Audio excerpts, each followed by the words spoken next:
Hello students, good morning. Now I'll start with the next sum. I think so in the last session, due to some net problems, you were not able to communicate. But I hope you have seen the video sessions. And after doing today's sum, I'm sure that even that sum will be covered. So अगर आप एक बार ये आज का सम समझ लोगे तो आपको लास्ट सेशन का सम बहुत इजीली समझ जाएगा. आज का सम एक लेवल आगे है, तो अगर आज का सम समझ गया आपको तो आपको लास्ट लेक्चर का सम भी ऑटोमेटिकली पता चल जाएगी. आपकी क्वेरीज ऑटोमेटिकली सॉल्व हो जाएगी उसमें.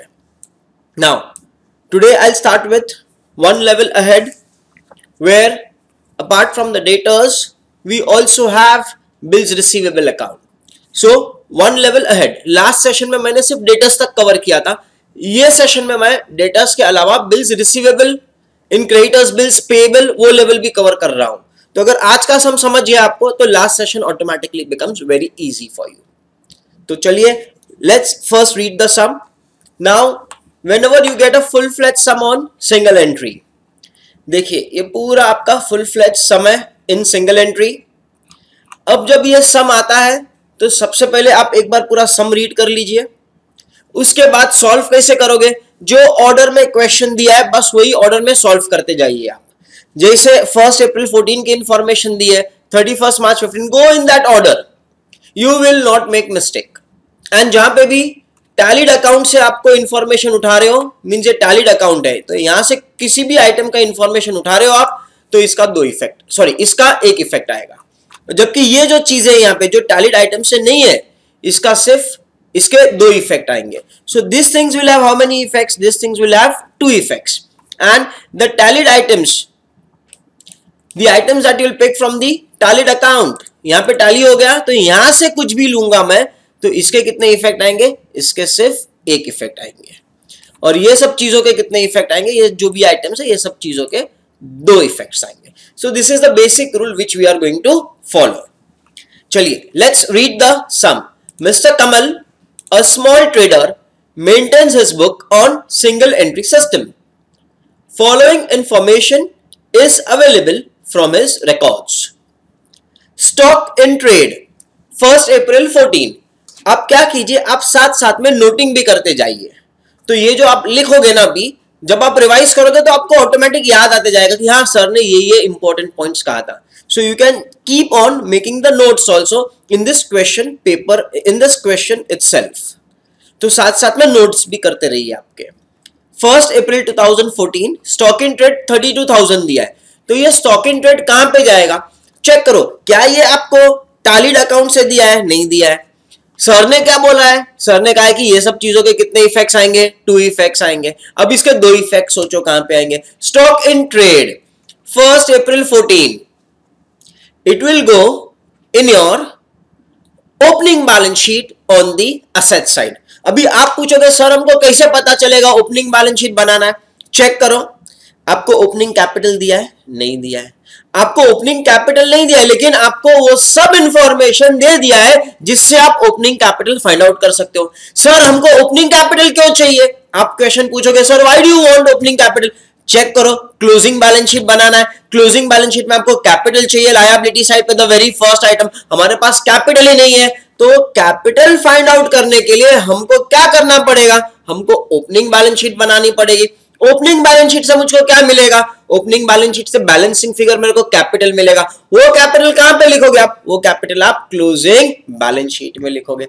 सेम आपने 12th स्टैंडर्ड में किया था, single entry chapter, NPO chapter. Opening balance sheet से ओपनिंग कैपिटल मिलता है, क्लोजिंग बैलेंस शीट से क्लोजिंग कैपिटल मिलता है. वहां पे थोड़ा अलग था, ये एडवांस लेवल है. तो यहां पे हम ओपनिंग बैलेंस शीट से क्या फाइंड आउट करेंगे? Opening capital. कंसेप्ट वही है लेकिन थोड़ा एडवांस लेवल पे जा रहे हो. नाउ तो हमको एक चीज क्लियर हो गई, ओपनिंग बैलेंस शीट बनाना है. हमको क्यों ओपनिंग बैलेंस शीट बनाना है? क्योंकि हमारे पास ओपनिंग कैपिटल नहीं है. हमको क्यों ओपनिंग कैपिटल चाहिए? क्योंकि हमको क्लोजिंग बैलेंस शीट टैली करना है, क्लोजिंग बैलेंस शीट बनाना है. तो क्लोजिंग बैलेंस शीट टैली नहीं होगी अगर मेरे पास कैपिटल अमाउंट नहीं है. तो ये कैपिटल कहां से मिलेगा मेरे को? ओपनिंग बैलेंस शीट से. So that is the reason why we have to prepare opening balance sheet. और एक सोचिए, इन्होंने आपको ना ये सब इंफॉर्मेशन दी है, ओपनिंग असेट्स कितने हैं, स्टॉक, बिल्स रिसीवेबल, डेटर्स, सीधी तरह से नहीं बोला कैपिटल, हमको पूरा इंफॉर्मेशन दे दिया कि ये सब है हमारे पास। क्यों दिया है? क्योंकि हमको कैपिटल मिला है। वो कैपिटल क्लोजिंग बैलेंस शीट में लिखेंगे और फिर क्लोजिंग बैलेंस शीट टैली होगी। So here we come to know that we have to prepare opening balance sheet. Now stock and trade, ये ओपनिंग स्टॉक है तो ओपनिंग बैलेंस शीट में जाएगा, तो 32,000 लिख लीजिए आप। Where the two effects of 32,000 will come, opening balance sheet asset side and trading account बनाएंगे हम। ट्रेडिंग अकाउंट में very first line on the debit side आप लिखते हो टू ओपनिंग स्टॉक, तो इसका दो इफेक्ट किधर चला गया, ट्रेडिंग अकाउंट डेबिट साइड सबसे पहली लाइन पे हम लिखते हैं टू ओपनिंग स्टॉक, और इसका दूसरा इफेक्ट किधर चला जाएगा, इसका दूसरा इफेक्ट जाएगा opening balance sheet on the asset side. उसके बाद bills receivable, debtors, last lecture में जो मैंने सम कवर किया था उसमें बिल्स रिसीवेबल नहीं था, यहां पे हम एक स्टेप आगे चले गए, बिल्स रिसीवेबल भी। तो यहां पे मेरे को बिल्स रिसीवेबल अकाउंट भी बनाना है, मेरे को डेटर्स अकाउंट भी बनाना है। Bills receivable, bills receivable is your asset और a liability, receivables means your assets, payables means your liabilities. तो ये तो रिसीवेबल है, तो ये क्या हो गया आपका, ये हो गया आपका असेट। असेट्स कौन से तारीख का असेट है, ये ओपनिंग 1 अप्रैल का है, तो जब ये बिल्स रिसीवेबल 1 अप्रैल के है दैट इज ओपनिंग, तो it will go in which balance sheet, it will go in opening balance sheet. और साथ में इसका सेकेंड इफेक्ट किधर लिखेंगे, इसका सेकेंड इफेक्ट हम लोग एक बिल्स रिसीवेबल अकाउंट बनाएंगे, और बिल्स रिसीवेबल में हम लोग क्या लिखेंगे, टू बैलेंस ब्रॉट डाउन। यहां पे हम क्या लिखेंगे, ओपनिंग बैलेंस। याद करो मैंने आपको bills receivable, debtors, bills payable, creditors, ये 4 अकाउंट फर्स्ट सेशन में कवर करवाए थे। Opening balance same side, closing balance opposite side, तो ओपनिंग बैलेंस यहां पे हो जाएगा, क्लोजिंग बैलेंस बिल्स रिसीवेबल का यहां पे आएगा। वापस क्वेश्चन पे जाते हैं हम। बिल्स रिसीवेबल 18,000, बिल्स रिसीवेबल आप कहां पे लिखोगे, बिल्स रिसीवेबल आप लिखोगे ओपनिंग बैलेंस शीट में असेट साइड पे, और इसका सेकंड इफेक्ट किधर आएगा, bills receivable account, opening balance same side. सो ओपनिंग बैलेंस वापस कहां पे आ जाएगा, डेबिट साइड पे ही आ जाएगा, because bills receivable are your assets. और क्लोजिंग बैलेंस हम कहां पे लिखेंगे, बिल्स रिसीवेबल के ऑपोजिट साइड पे। अभी अमाउंट्स नहीं लिख रहा हूं, सिर्फ आपको आइडिया दे रहा हूं कि हम ओपनिंग बैलेंस डेबिट साइड पे लिखेंगे, क्लोजिंग बैलेंस ऑपोजिट साइड पे लिखेंगे। तो यहां पे लिख दीजिए आप, बिल्स रिसीवेबल कहां पे जाएगा, opening balance sheet assets 18,000 opening balance sheet assets, and bills receivable account opening balance will appear on the debit side as to balance brought down। तो 18,000 दो जगह पे जाएगा, ओपनिंग बैलेंस शीट असेट्स में और बिल्स रिसीवेबल के debit में लिख दीजिए to balance brought down. Then debtors 22,000, debtors 22,000 दिया है, same story for debtors. Debtors जैसे बिल्स रिसीवेबल लिखेंगे वैसे डेटर्स, डेटर्स कहां पे जाएगा, opening balance sheet asset, because these are receivables, हमको पैसा लेना है, this becomes my asset. And second will go where, second like bills receivable account, same हम लिखेंगे डेटर्स का opening balance in the debtors account on the debit side as to balance brought down. और closing balance कहां पे जाएगा, closing balance will go on the opposite side as by balance carried down. So opening balance same side, closing balance opposite side. तो यहां पे debtors का debit balance आ जाएगा और ये डेबिट बैलेंस कहां पे रहेगा, opening balance sheet asset side. तो 22,000 के दो इफेक्ट्स कहां पे आएंगे, 22,000 के दो इफेक्ट्स, एक तो opening balance sheet asset side पे आएगा, और ये ओपनिंग बैलेंस है तो डेटर्स अकाउंट में opening balance will go on the same side, that is the debit side. So you write to balance brought down 22,000। Same like bills receivable, bills receivable का balance bills receivable के account में गया, debtors का balance debtors के account में जाएगा।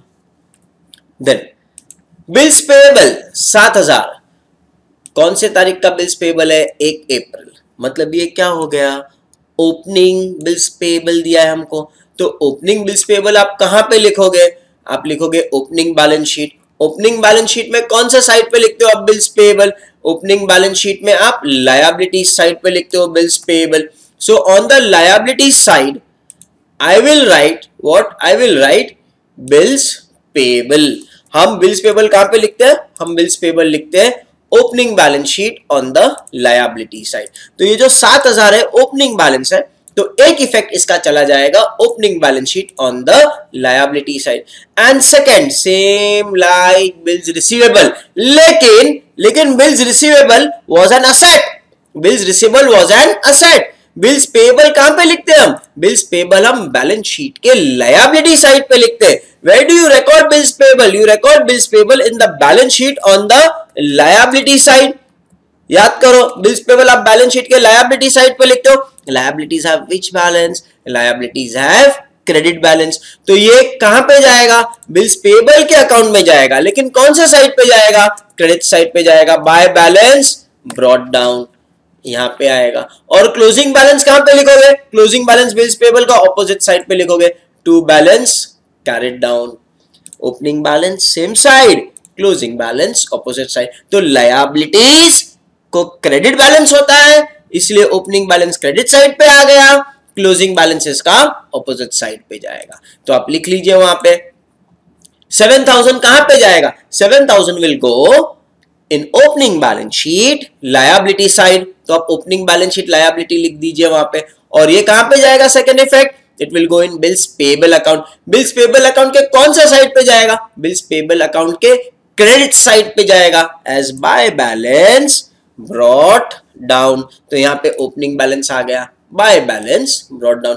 तो हमने दो इफेक्ट्स दे दिया। मैंने क्या कहा आपको? ये जितना भी टेबल में इंफॉर्मेशन दिया है, ये सबके हम कितने इफेक्ट्स लिखेंगे? ये सबके हम दो इफेक्ट्स लिखेंगे। देन क्रेडिटर्स भी सेम करेंगे हम। जैसे बिल्स पेबल का किया है वैसे क्रेडिटर्स का करेंगे। क्रेडिटर्स आपको कहां से मिलता है? क्रेडिटर्स आप कहां पे लिखते हो? क्रेडिटर्स आप लायबिलिटी साइड पे लिखते हो। जैसे हमने बिल्स पेबल लिखा है वैसे ही हम क्रेडिटर्स भी लिख देंगे। सो क्रेडिटर्स आप बैलेंस शीट के लायबिलिटी साइड पे लिखोगे। एंड सेकेंड इफेक्ट कहां पे जाएगा इसका? Same like bills payable, opening balance same side, closing balance opposite side. तो ओपनिंग बैलेंस आप कहां पे लिखोगे? ओपनिंग बैलेंस आप लिखोगे क्रेडिटर्स अकाउंट के क्रेडिट साइड पे। Why? Because you get this amount from the balance sheet on the liability side. Liabilities have credit balance, opening balance same side. तो आपका क्रेडिटर्स का जो 19000 है, एक इफेक्ट यहां पे आएगा 19000 का, और दूसरा इफेक्ट 19000 का कहां पे आएगा? यहां पे आ जाएगा। Are you understanding? Whatever I discussed in earlier session, same thing I am carrying on. Then cash at bank 13,000. Cash at bank कितना है? 13,000. चेक करो, आपको नीचे उन्होंने समरी ऑफ कैश ट्रांजैक्शंस दे दिया है, पूरा कैश अकाउंट को टैली करके दे दिया है। कैश जो 13,000 है, एक 13,000 का एक इफेक्ट कैश अकाउंट के डेबिट साइड पे आ गया है। चेक करो 13,000 ओपनिंग बैलेंस। जिस तरह से हम लोगों ने डेटर्स में, बिल्स रिसीवेबल में ओपनिंग बैलेंस लिखा है, उसी तरह से कैश 13,000 का कैश बुक उन्होंने बना के दे दिया है, वहां पे आ गया 13,000। So cash 13,000, opening balance 13,000। ये कौन से ट्रांजैक्शन है? कैश बैंक ट्रांजैक्शन है। तो कैश एट बैंक 13,000 का एक इफेक्ट यहां पे आ जाएगा। एंड कैश एट बैंक, आपका पैसा बैंक में पड़ा है, इज इट योर असेट और liability? It is your asset. तो ये कहां पे चला जाएगा? ये यहां पे आ जाएगा। हम लोग क्या लिखेंगे? Cash at bank. तो आपका कैश एट बैंक कहां पे आ जाएगा? Balance sheet assets. और उसका दूसरा इफेक्ट किधर जाएगा? Cash bank account. लेकिन कैश बैंक अकाउंट तो उन्होंने बना के दे दिया है आपको, तो ओपनिंग बैलेंस शीट, सॉरी, तो ओपनिंग बैलेंस ये जो 13,000 दिख रहा है, कैश बैंक अकाउंट का ओपनिंग बैलेंस कैश बैंक में आ गया। और इसका सेकेंड इफेक्ट किधर आ गया आपका? Opening balance sheet asset side. So cash bank का एक इफेक्ट असेट्स में आ जाता है और एक इफेक्ट कैश बैंक अकाउंट में आएगा। लेकिन हम कैश बैंक अकाउंट नहीं बनाएंगे। क्यों नहीं बनाएंगे? क्योंकि उन्होंने ऑलरेडी बना के हमको दे दिया है। तो एक इफेक्ट यहां पे आ गया और एक इफेक्ट कैश बैंक का यहां पे आ गया। सर, अगर वो 13,000 हमको नहीं देते हैं तो भी क्या हम कर सकते हैं क्या? यस। अगर समझो इन्होंने यहां पे 13,000 नहीं दिया तो मेरे को 13,000 तो यहां से तो मिल जाएगा। Are you understanding? सो 13,000 उन लोग यहां पे सिर्फ दे सकते हैं, यहां पे नहीं दे सकते, पॉसिबल है. They will avoid giving cash at bank in the table. यहां से मेरे को पता चल गया कि हमारे पास 13,000 ओपनिंग कैश है. एक इफेक्ट यहां पे है 13,000 का और दूसरा इफेक्ट मेरे को बैलेंस शीट असेट साइड पे लिखना है.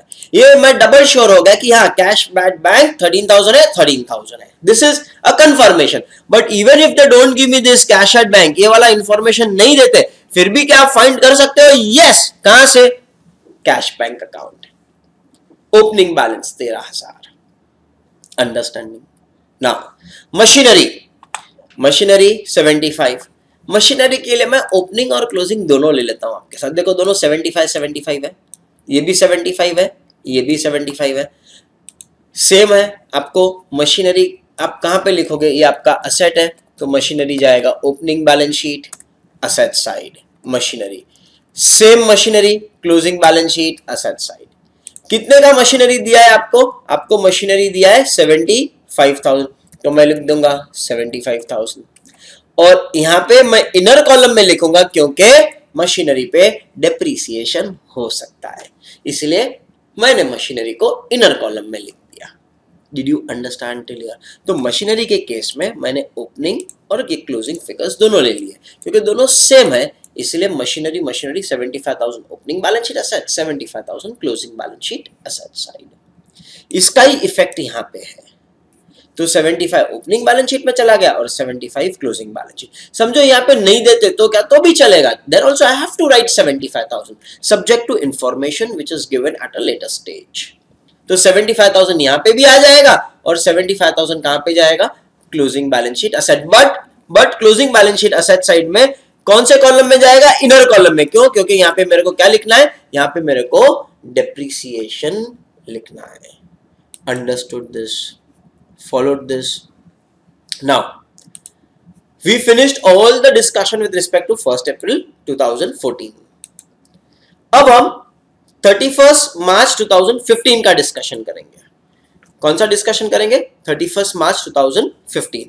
तो यहाँ पे हमारा ओपनिंग बैलेंस शीट का डेट क्या रहेगा? हमारे ओपनिंग बैलेंस शीट का डेट रहेगा 1st April 2014 और I'll say this will be 31st March 2014.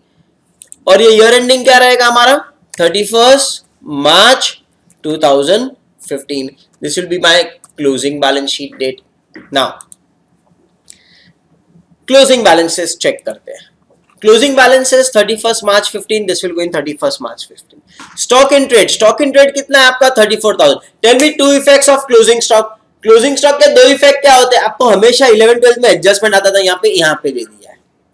ये सब मैं यहां पे दे दिया 34,000. Where do you record closing stock two effects? Trading account credit side पे लिखते हो आप. ट्रेडिंग अकाउंट क्रेडिट साइड पे क्या लिखते हो आप? By closing stock. और इसका सेकंड इफेक्ट कहां पे देते हो आप? इसका सेकंड इफेक्ट आप देते हो बैलेंस शीट के असेट साइड पे. बैलेंस शीट के असेट साइड पे आप क्या लिखोगे? बैलेंस शीट के असेट साइड पे आप लिखते हो स्टॉक इन ट्रेड. याद आया आपको? लेकिन ये कौन सा स्टॉक है? क्लोजिंग स्टॉक है. क्लोजिंग स्टॉक कितना दिया है आपको? 34,000. तो आप 34,000 का दो इफेक्ट कहां पे दोगे? 34,000 का दो effect trading account credit side and balance sheet asset side.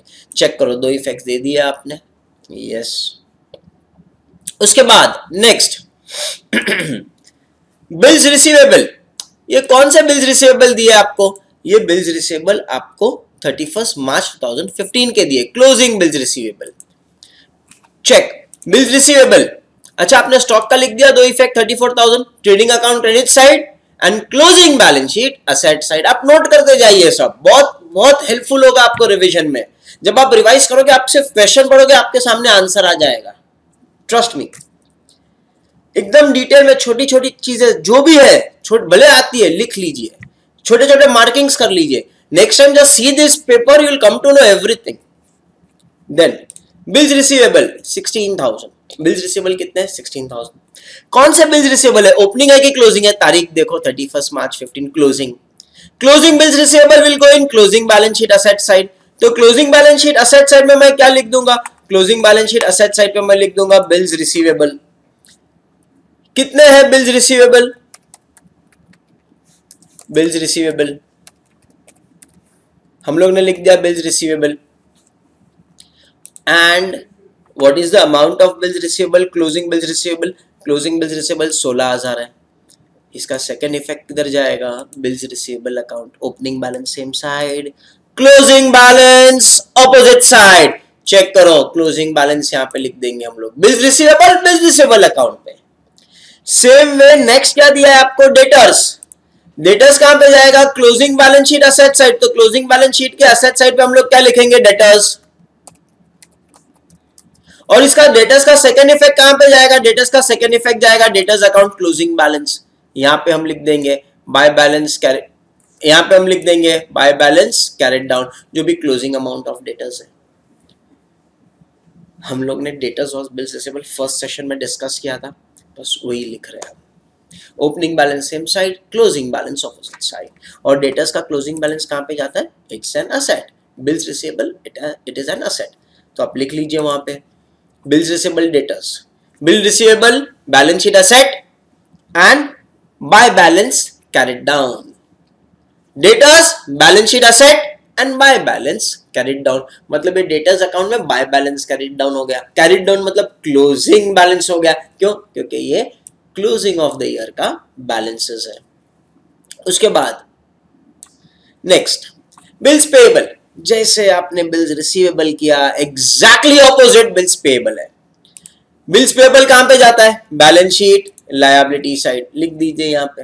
And इसका सेकंड इफेक्ट किधर आएगा, bills payable account to balance carried down, liabilities have credit balance but closing balance goes on the opposite side. समझाइए। Same way creditors, creditors कितना है 19,000, creditors किधर जाएगा, closing balance sheet closing balance sheet liability side, creditors closing balance sheet liability side. And इसका second effect कहां पे आएगा, creditors account opening balance same side, closing balance opposite side. जो आपने क्रेडिटर्स के लिए किया सेम चीज आप बिल्स पेएबल के लिए कर रहे हो, तो वहां पे लिख दीजिए बिल्स पेएबल एंड क्रेडिटर्स कहां पे जाएगा, बैलेंस शीट लायबिलिटी साइड। कौन सी balance sheet, closing balance sheet, क्योंकि 31 मार्च है। एंड इसका सेकंड इफेक्ट कहां पे जाएगा, इसका सेकंड इफेक्ट जाएगा to balance carried down, bills payable के अकाउंट में एंड क्रेडिटर्स के अकाउंट में, but on the opposite side debit side as to balance carried down. फिर देखिए cash at bank, cash at bank कहां पे जाएगा, कैश कहां पे लिखते हैं हम, बैलेंस शीट असेट साइड पे लिखते हैं। कितना दिया हमको कैश एट बैंक, 5,000, तो हम लिखेंगे कैश एट बैंक 5,000 है।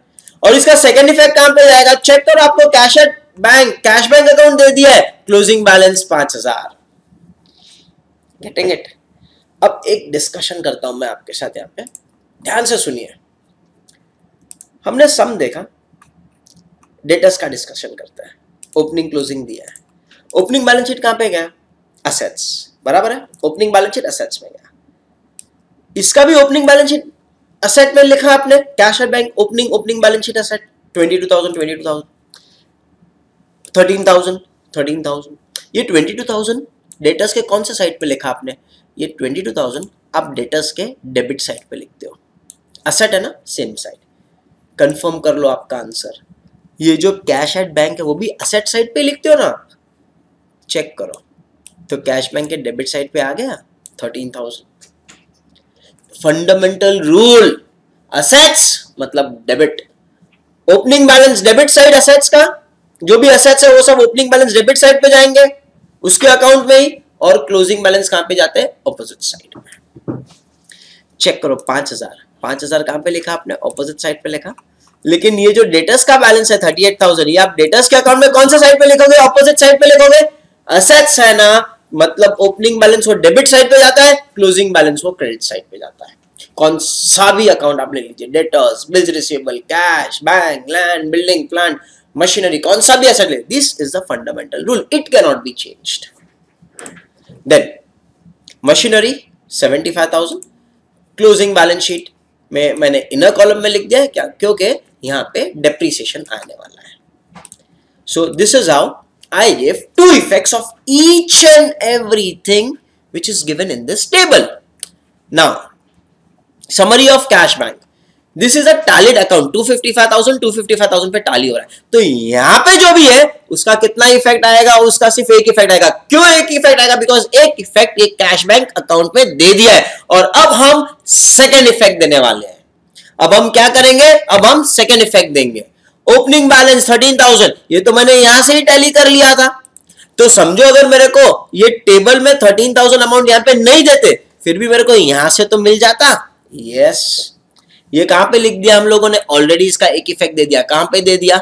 Opening balance sheet, asset side. और ये 5,000 का कहां पे इफेक्ट देंगे? Closing balance sheet, asset side, cash at bank, cash at bank. चलिए उसके बाद रिसीव्ड फ्रॉम डेटर्स। एंट्री क्या है? Cash received from debtors, cash account debit to debtors. यहाँ पे कैश के डेबिट साइड पे डेटर्स के, कैश के डेबिट साइड पे लिखा है डेटर्स 1,25,000। अगर यहाँ पे डेबिट साइड पे लिखा है तो डेटर्स के अकाउंट में वो कौन सा साइड पे जाएगा? डेटर्स के अकाउंट में वो क्रेडिट साइड पे जाएगा। To every debit there is a corresponding credit. अगर यहां पे डेबिट साइड पे तो डेटर्स के अकाउंट में क्रेडिट साइड पे जाएगा। तो हमने कैश बैंक के डेबिट साइड पे लिखा है, क्या लिखा है? Receive from debtors. तो डेटर्स के अकाउंट में कौन सा साइड पे लिखेंगे? डेटर्स के अकाउंट में ऑन द क्रेडिट साइड लिखेंगे, बाय कैश बैंक। क्या लिखेंगे यहाँ पे? By cash slash bank account. कितना पैसा दिया है हमको डेटर्स से? 1,25,000। तो कस्टमर ने हमको 1,25,000 दे दिया। तो 1,25,000 का एक इफेक्ट यहां पे आया। To every debit there is a corresponding credit. यहां पे कैश अकाउंट में मैं डेटर्स का नाम लिखता हूं, तो डेटर्स के अकाउंट में क्या लिखूंगा? कैश लिखूंगा। ऑपोजिट होता है डेबिट क्रेडिट। आपने क्या लिखा है यहाँ पे? कैश अकाउंट में क्या दिया है आपको? डेटर्स। तो डेटर्स के अकाउंट में क्या लिखते हैं हम लोग? Cash. To every debit there is a corresponding credit. तो यहाँ पे जो भी डेबिट साइड पे दिया है ये सबका इफेक्ट आएगा। कहां पे आएगा? कौन से भी अकाउंट में आएगा, लेकिन on which side? On the credit side. Cash sales 35,000। Cash sales, sales कहां पे लिखते हो आप? ट्रेडिंग अकाउंट में। अब यहां पे हम लोग लिखेंगे सेल्स। क्या लिखेंगे? Sales, cash credit. Cash sales तो हमको दे दिया है। कैश सेल्स हमको कितना दिया है? कैश सेल्स हमको दिया है 35,000। यहां पे डेबिट साइड पे तो सेल्स आप ट्रेडिंग अकाउंट के कौन से साइड पे लिखते हो? Credit side. To every debit there is a corresponding credit. तो यहां पे कैश सेल्स हम लिखेंगे। क्रेडिट सेल्स कहां से मिलेगा मेरे को? डेटर्स के अकाउंट से, वो हम डिस्कस करेंगे बाद में। So what happens over here? यहां पे कैश सेल्स का एक इफेक्ट 35,000 का यहां पे आ गया, दूसरा 35,000 का इफेक्ट यहां पे आ जाएगा। आप लिखते जाइए सब। ट्रेडिंग अकाउंट क्रेडिट साइड, तो यहां पे क्या लिखोगे आप? Trading account credit side. यहां पे क्या लिखोगे? Debtors account credit side. यहां पे क्या लिखोगे? Opening balance sheet asset side 13,000। सो ओपनिंग बैलेंस 13,000 कहां पे चला गया? Opening balance sheet asset. Receive from debtors कहां पे चला गया? डेटर्स के अकाउंट में क्रेडिट साइड पे चला गया। कैश सेल्स कहां पे चला गया? सेल्स के अकाउंट में क्रेडिट साइड पे चला गया। फिर received bills receivable 70,000। Bills receivable का कितना पैसा मिला हमको? 70,000। जैसे कस्टमर से पैसा मिला वैसे बिल का भी पैसा मिला, तो इसका भी सेकेंड इफेक्ट कहां पे जाएगा? जैसे डेटर्स से पैसा मिला तो हमने बाय कैश बैंक लिखा, तो जब बिल्स रिसीवेबल का पैसा मिला तो मैं यहां पे लिखूंगा by cash bank. The way debtors gave me, I wrote cash bank. The same way when I receive bills amount, I will write by cash bank. To every debit, ये debit side पे, to every debit, there is a corresponding credit. यहाँ पे cash में मैंने bills receivable लिखा है, तो bills receivable के अकाउंट में मैंने क्या लिखा है? बिल्स रिसीवेबल के अकाउंट में मैंने लिख दिया है cash bank. Are you understanding this? फिर रेंट इनकम, इनकम है। इनकम कहां पे लिखते हो आप? Trading PNL. So in PNL account credit side first line पे तो हम हमेशा ग्रॉस प्रॉफिट लिखेंगे, gross profit brought down. Second line पे मैं लिख दूंगा मेरी रेंट इनकम। तो रेंट इनकम का सेकेंड इफेक्ट कहां पे आ जाएगा? PNL account which side? Credit side. यहां पे चेक करो डेबिट साइड पे इनकम्स कहां पे आती है? आप लिखते हो debit expenses and losses, credit incomes and gains. तो आपने कौन से साइड पे लिखा है? आपने क्रेडिट साइड पे लिखा है। क्या लिखा है क्रेडिट साइड पे? By rent income. Debit cash में चला गया तो क्रेडिट कहां पे आ गया? पीएनएल अकाउंट में, as what? As by rent income. Then So this debits are over. Now let's see the credits. Paid to creditors. आपने creditors को पैसा दिया, creditors को आपने क्या किया, पेमेंट किया. तो यहाँ पे क्रेडिट साइड पे है, तो क्रेडिटर्स के अकाउंट में कौन से साइड पे जाएगा, क्रेडिटर्स के अकाउंट में डेबिट साइड पे जाएगा. आपने क्रेडिटर्स को क्या पे किया, कैश पे किया, तो आप लिखोगे to cash bank account. What is the entry for payment to creditors, creditors to cash. So creditors account debit side to cash. और इसका सेकंड इफेक्ट किधर आ गया, कैश के अकाउंट में क्रेडिट साइड. चेक करो, डेबिट क्रेडिट मैच होते जा रहा है. टैलीड अकाउंट से मैं आइटम्स उठा रहा हूं, उसका सिर्फ एक ही इफेक्ट देते जा रहा हूं. Paid bills payable 72,000. सेम जिस तरह से आपने क्रेडिटर्स का किया उसी तरह से मैं बिल्स पेबल का भी कर दूंगा टू कैश बैंक. क्रेडिटर्स को पैसा दे दो, creditors to cash. Bills payable का पैसा दे दो, bills payable to cash bank. और ये दोनों का सेकंड इफेक्ट कहां पे आ गया, कैश बैंक अकाउंट के पेमेंट साइड पे paid to creditors, paid to bills payable.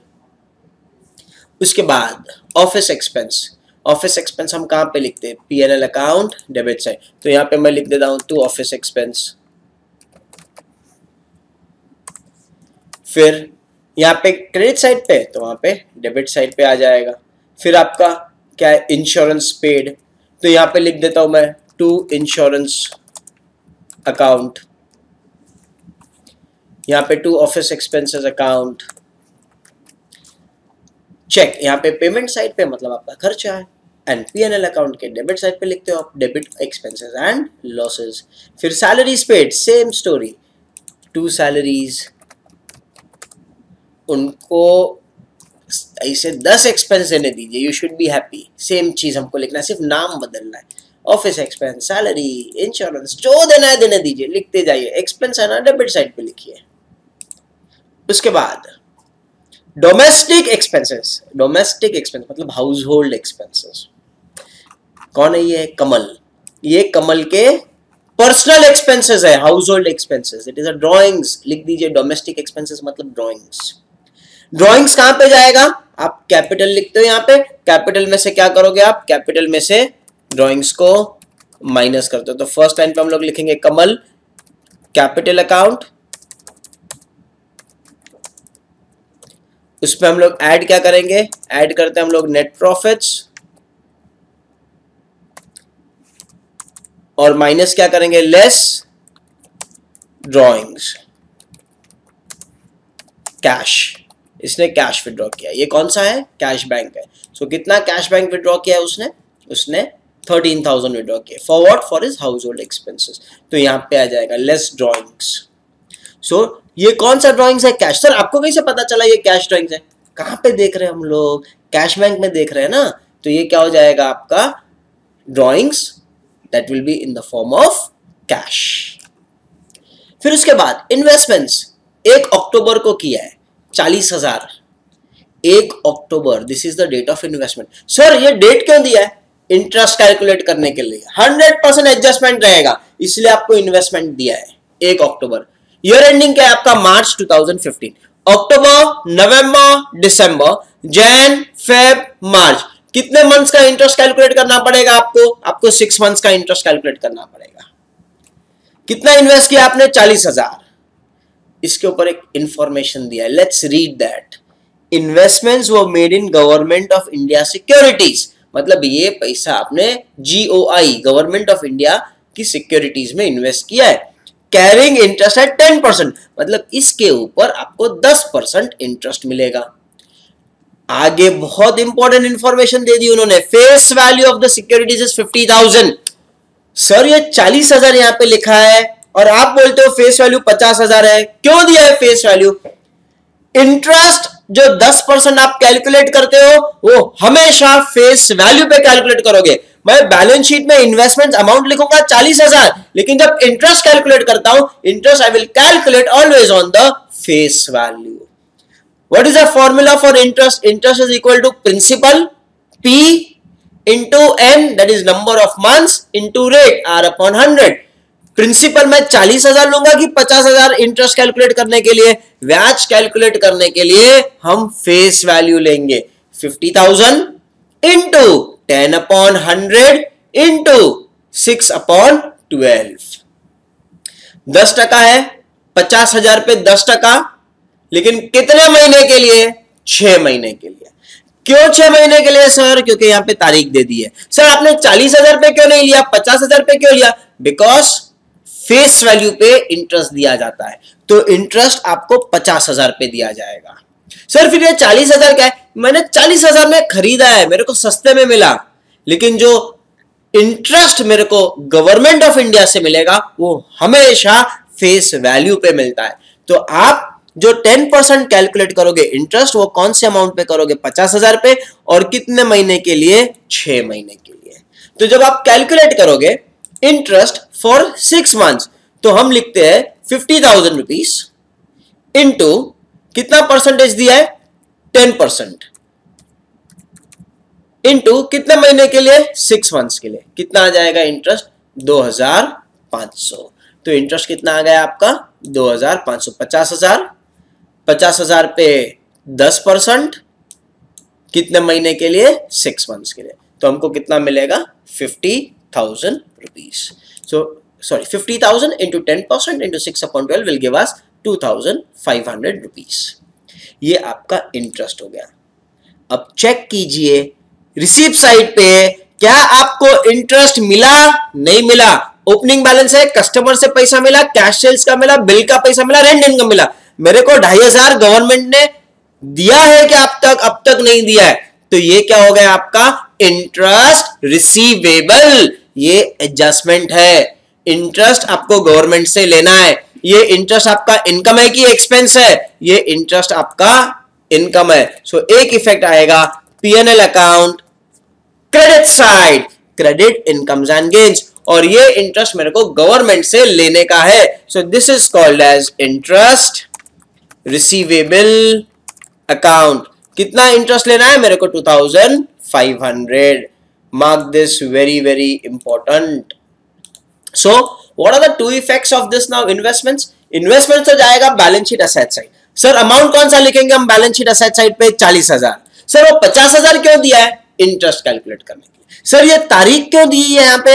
Interest calculate करने के लिए। आपको चाहिए तो आप बैलेंस शीट में इन्वेस्टमेंट्स लिख के ब्रैकेट में लिख दीजिए मार्केट फेस वैल्यू 50,000, लेकिन जो अमाउंट कॉलम में हम लिखेंगे ना, यहाँ पे अमाउंट कॉलम में, यहाँ पे जब हम अमाउंट कॉलम आउटर कॉलम में जब मैं इन्वेस्टमेंट लिखूंगा ना, समझो यहाँ पे मैं लिखता हूं इन्वेस्टमेंट्स डैश GOI मतलब गवर्नमेंट ऑफ इंडिया सिक्योरिटीज। जब यहां पे लिखूंगा ना अमाउंट, तो यहां पे मैं लिखूंगा 40,000। Maximum what I can do in the bracket, I can show bracket में ऐसे लिख सकता हूं मैं फेस वैल्यू रुपीस 50,000 मैक्स। ये कर दीजिए आप। This is what can be done max. But amount column में आप कितना लिखोगे? अमाउंट कॉलम में यहां पे तो हम सिर्फ 40,000 ही लिखेंगे। You can not write 50,000 for disclosure purpose. मैं डिस्क्लोज कर दूंगा कि इसकी फेस वैल्यू 50,000 है। Then after that prepaid insurance. आपको प्रीपेड इंश्योरेंस का इफेक्ट याद है 11th-12th में, less from insurance. Prepaid insurance हम क्या करेंगे? यहाँ पे इंश्योरेंस लिखा है, यहाँ पे मैं क्या करूंगा? Less prepaid insurance. एंड बोलिए मुझको प्रीपेड इंश्योरेंस का सेकेंड इफेक्ट किधर जाता है? प्रीपेड इंश्योरेंस का सेकेंड इफेक्ट जाएगा बैलेंस शीट के कौन से साइड पे जाएगा? बैलेंस शीट के असेट साइड पे। हम यहाँ पे लिख देंगे प्रीपेड इंश्योरेंस जो भी अमाउंट है। सो प्रीपेड के हमेशा दो इफेक्ट्स, यहां से माइनस करो और balance sheet asset side. So depreciation last, machinery at 10%। Depreciation क्या करते हो आप? असेट से माइनस कर दोगे, आप लिखोगे लेस डेप्रिसिएशन।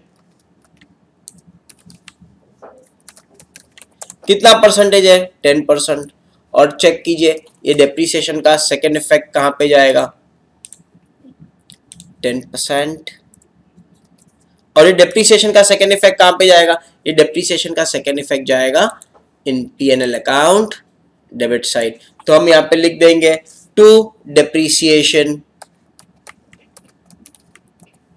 किसके ऊपर डेप्रिसिएशन चार्ज कर रहे हैं? मशीनरी। तो यहां पे वो अमाउंट लिख देंगे हम।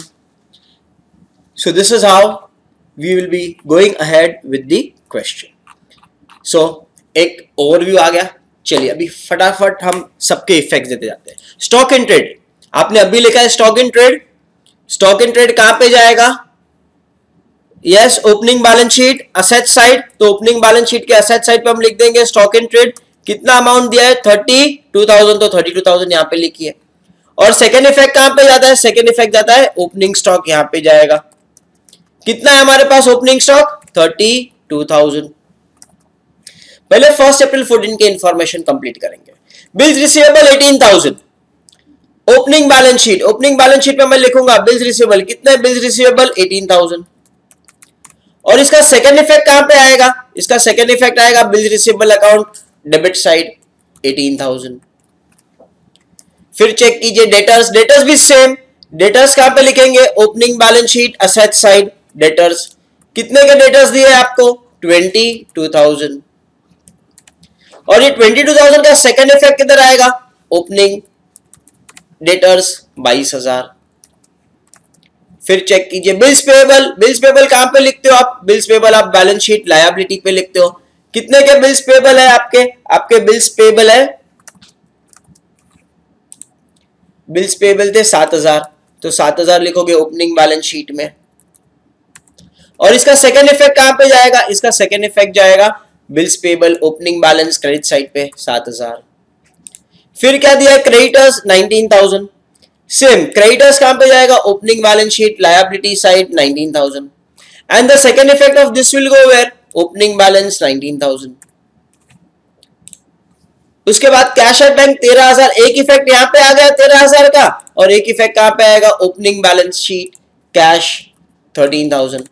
और इसका सेकेंड इफेक्ट कहां पे आ गया? इसका सेकेंड इफेक्ट नीचे उन्होंने अकाउंट बना के दे दिया है। मशीनरी 75,000, आपने मशीनरी ऑलरेडी लिख दिया है 75,000। तो इस तरह से हमने एक एक चीज कंप्लीट करेंगे। फर्स्ट ये वाला कॉलम हो गया 32/18, 1 अप्रैल 14 वाला कॉलम हो गया। अब 31 मार्च 15 वाला कॉलम लेते हैं, क्लोजिंग स्टॉक, क्लोजिंग बैलेंसेस दिया है, ये क्लोजिंग स्टॉक हो गया। कितना दिया आपको क्लोजिंग स्टॉक? 34,000।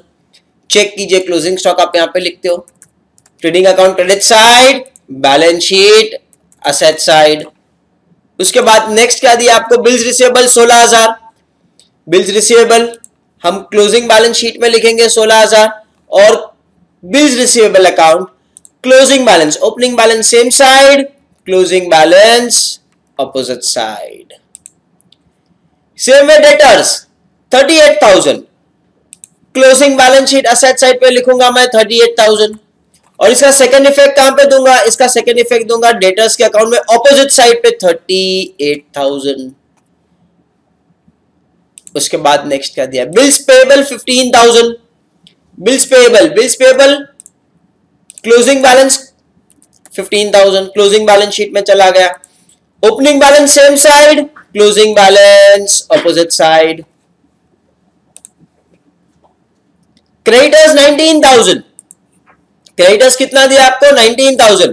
क्रेडिटर्स आप बैलेंस शीट लायबिलिटी साइड पे लिख दीजिए 19,000। एंड इसका सेकेंड इफेक्ट कहां पे आएगा? इसका सेकेंड इफेक्ट आएगा क्रेडिटर्स के अकाउंट में opening balance same side, closing balance opposite side. उसके बाद cash at bank 5,000, cash at bank 5,000, closing balance sheet asset side पे मैं लिखूंगा कैश एट बैंक 5,000। और इसका सेकेंड इफेक्ट कहां पे आएगा? इसका सेकेंड इफेक्ट आएगा cash bank account opposite side, opening balance same side, closing balance opposite side. Fundamental rule वही चल रहा है, everywhere we follow fundamental rules. Machinery 75,000, check करो मशीनरी 75,000 हमने लिख दिया। मतलब ये टेबल में जो भी था सबके दो इफेक्ट्स आ गए। अब मैं कैश बुक पे जाता हूं, ओपनिंग बैलेंस का तो आपने ओपनिंग बैलेंस शीट में लिख दिया है। रिसीव्ड फ्रॉम डेटर्स 1,25,000, डेटर्स से पैसा मिला, एक इफेक्ट यहां पे आएगा और एक इफेक्ट डेटर्स के अकाउंट में यहां पे आएगा। कितना पैसा मिला हमको डेटर्स से? 1,25,000, तो 1,25,000। To every debit there is a corresponding credit. तो यहां पे डेबिट साइड पे है, तो कैश के कौन से साइड पे आ गया? क्रेडिट साइड पे। उसके बाद कैश सेल्स 35,000, कैश सेल्स यहां पे आ जाएगा 35,000। एक इफेक्ट कैश अकाउंट में गया, दूसरा इफेक्ट यहां पे आ गया। उसके बाद नेक्स्ट रिसीव्ड बिल्स रिसीवेबल, जिस तरह मेरे को जिस तरह मेरे को डेटर्स से पैसे मिले उसी तरह मेरे को बिल्स के भी पैसे मिले। कितने पैसे मिले? 70,000। 70,000 वहां पे डेबिट साइड पे लिखा है, तो यहाँ पे कौन से साइड पे आ गया? क्रेडिट साइड पे। Understanding this. फिर rent income 12,000, rent income 12,000, it will go in P&L account on the credit side 12,000. So this is how we completed the receipts. अब पेमेंट्स, ये जो भी है ना क्रेडिट साइड पे, ये सबका इफेक्ट कौन सा साइड पे आएगा? डेबिट साइड पे। To every debit there is a credit. ये क्रेडिट्स है तो ये सबका भी डेबिट इफेक्ट्स मेरे को देना है। पेड टू क्रेडिटर्स, तो क्रेडिटर्स के अकाउंट में कैश, क्रेडिटर्स के अकाउंट में कैश, कैश ऑपोजिट साइड पे आता है। क्रेडिटर्स को पैसे दिए हमने, कितना पैसा दिया आपने क्रेडिटर्स को? 1,11,000, 1,11,000। To every debit there is a credit. Paid bills payable 72,000, तो बिल्स पेबल के यहाँ पे लिख दूंगा bills payable to cash 72,000। To every debit there is a credit. Office expense 4,000, office expense आप कहां पे लिखते हो? पीएनएल अकाउंट के डेबिट साइड पे लिखते हो, तो यहाँ पे मैं लिख देता हूं 4,000। यहाँ पे डेबिट साइड पे तो कैश के क्रेडिट साइड पे आ गया। इंश्योरेंस 5,000, इंश्योरेंस यहाँ पे लिख दूंगा मैं 5,000, यहाँ पे डेबिट साइड पे है तो यहाँ पे कौन सा साइड पे आ गया? क्रेडिट साइड पे। सैलरीज यहाँ पे डेबिट, यहाँ पे क्रेडिट साइड पे, तो सैलरीज यहाँ पे कौन सा साइड पे आ जाएगा? 5,000। सर आपने इंश्योरेंस इनर कॉलम में क्यों लिखा? इंश्योरेंस पे याद करो एक एडजस्टमेंट था हमको, प्रीपेड इंश्योरेंस, इसलिए इंश्योरेंस को इनर कॉलम में लिख दिया है। सर सैलरीज आपने इनर कॉलम में नहीं लिखा, सैलरीज पे एडजस्टमेंट था? नहीं था। सर ऑफिस एक्सपेंस, उसके ऊपर भी एडजस्टमेंट नहीं था, तो मैंने सैलरीज एंड ऑफिस एक्सपेंसेस को कौन से कॉलम में लिख दिया? आउटर कॉलम में। और जो इंश्योरेंस पे एडजस्टमेंट था तो उसको मैंने इनर कॉलम में लिख दिया। उसके बाद नेक्स्ट डोमेस्टिक एक्सपेंस, मतलब drawings, house hold expenses. Cash में ड्रॉइंग्स हुआ है, कितना ड्रॉइंग्स हुआ है? 13,000, तो हम लोग क्या लिखेंगे यहाँ पे? 13,000। विड्रॉवल्स 13,000 का विड्रॉवल्स हुआ है, 13,000 की ड्रॉइंग्स हुई है, तो ये यहाँ पे लिख देंगे हम। उसके बाद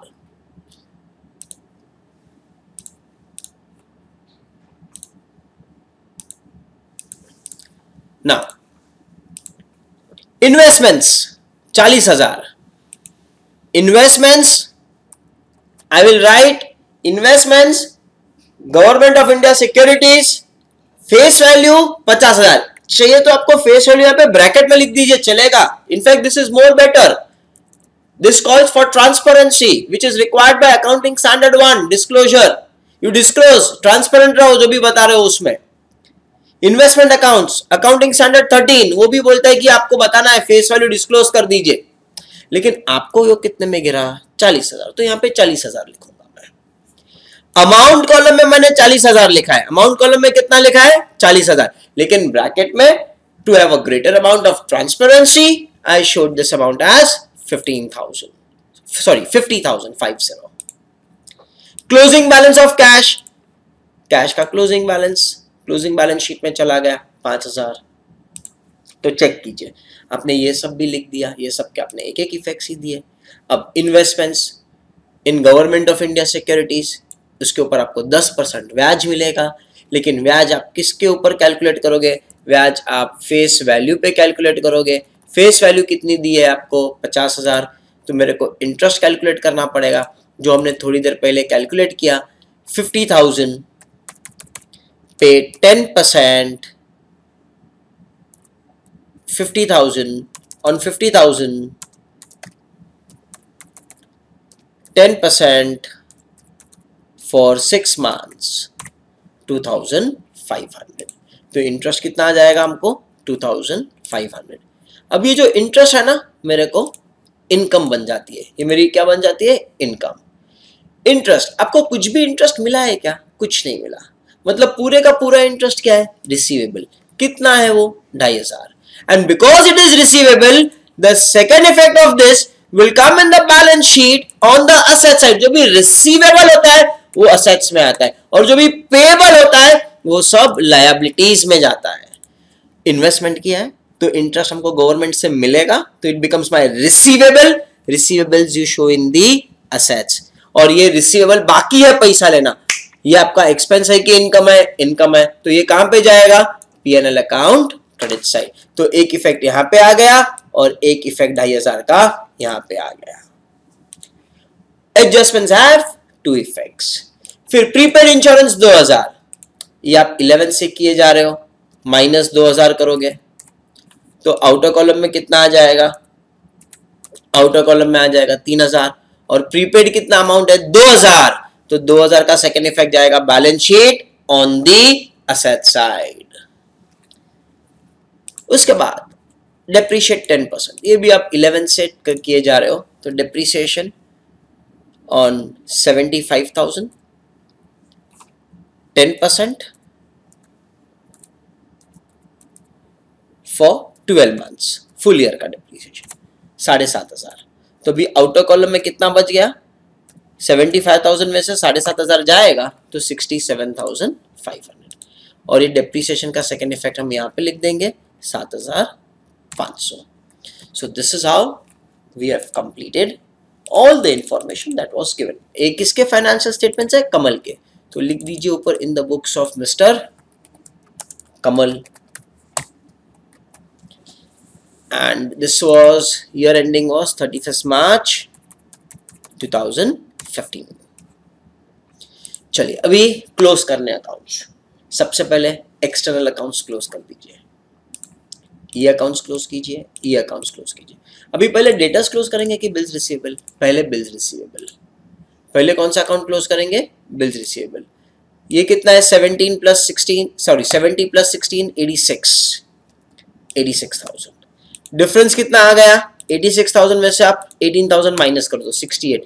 ये क्या है, what is this balancing figure known as, ये 68,000 क्या है आपका, आप बता सकते हो मेरे को ये 68,000 क्या है। याद करो उस दिन हमने बिल्स रिसीवेबल अकाउंट बनाया था, याद है, this is nothing but bills drawn, इतने के हमने बिल्स ड्रॉ किए। So this is bills receivable account debit to debtors account 68,000 bill drawn. अभी आप बोलोगे सर हमको कैसे पता चलेगा ये बिल ड्रॉन है, ये और भी कुछ हो सकता है, नहीं ये बिल ड्रॉन ही है। क्यों, तो ही तो आपको 70,000 मिल रहा है ना बिल का पैसा। अगर ये और कुछ होता तो 70,000 भी नहीं होता। ये 70,000 70,000 क्रेडिट साइड पे कौन से पैसे, ये बिल्स ड्रॉ किए और बिल्स हॉनर हो गए उसके पैसे। So this difference, first preference is always to bills drawn, that is debtors. हाँ, अगर बिल्स ड्रॉन ये 68,000 दे दिया रहता तो और कुछ आता तो वो और कुछ हम देखते क्या होता, but at present over here first preference is given to debtors. To every debit there is a credit, तो इसका सेकंड इफेक्ट कहां पे जाएगा, इसका सेकंड इफेक्ट जाएगा डेटर्स अकाउंट में। कौन से साइड पे, क्रेडिट साइड पे। क्या लिखेंगे हम, यहां पे लिखेंगे बिल्स रिसीवेबल अकाउंट।